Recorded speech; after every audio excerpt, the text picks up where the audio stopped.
Most people just see this as a horror movie with a girl that crawls out of televisions, but it's so much more than that. Because the villain from The Ring was just a little girl named Samara. In the movie, they talk about how her mother wanted a child desperately but couldn't have one, so she adopted. And while in the movie we see that Samara has powers and that she's able to project images, she can make people see things as well as burning images into things. And her being able to burn in these images is a metaphor for her having a disability and how her trauma affects people, how it upsets them and that they don't want to hear about it. Because of the trauma she went through before she was adopted, people would find out, that would burn into their minds. And this happens a lot with people who have gone through trauma. They try to tell other people about their trauma and it upsets them so much they don't want to know about it. And because she wasn't this perfect little girl, her adoptive parents locked her away.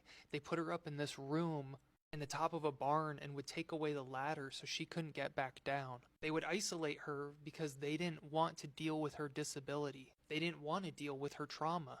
And this used to happen to children that were mentally handicapped or had different disorders or that were different. They were literally locked away. People who were mentally handicapped and had disabilities, they would literally get locked away in some families. They would make them live in attics. They would lock them away in these sanitariums and these asylums and keep them away from the general population. They had things called ugly laws until 1974.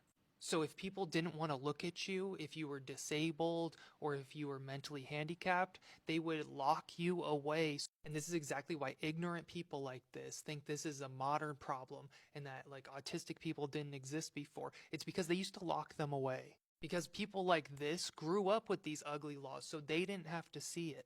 So they didn't even know it existed.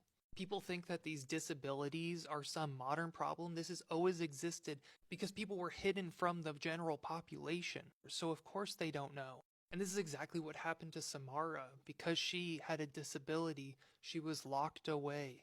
She was hidden from everybody. And when her adoptive mother couldn't handle it anymore, she took Samara's life and dumped her. This is exactly why people are so scared of what he's talking about. Because all throughout history, people with disabilities have been neglected, abused, and their lives have been taken. The Yazidis used to euthanize people for having disabilities. The rest of the world was just a step behind them in their cruelty. People that were neurodivergent or had disabilities would get accused of being witches, and they would take their lives. They would be targeted on these crusades of cruelty. This has happened all throughout time, and this is what The Ring was trying to talk about. That when somebody's different, when they have trauma, when they're neurodivergent or disabled, that they're interrogated, isolated, and then disposed of, so society doesn't have to see them. The movie follows the lead of folklore that would explore, well, what if these people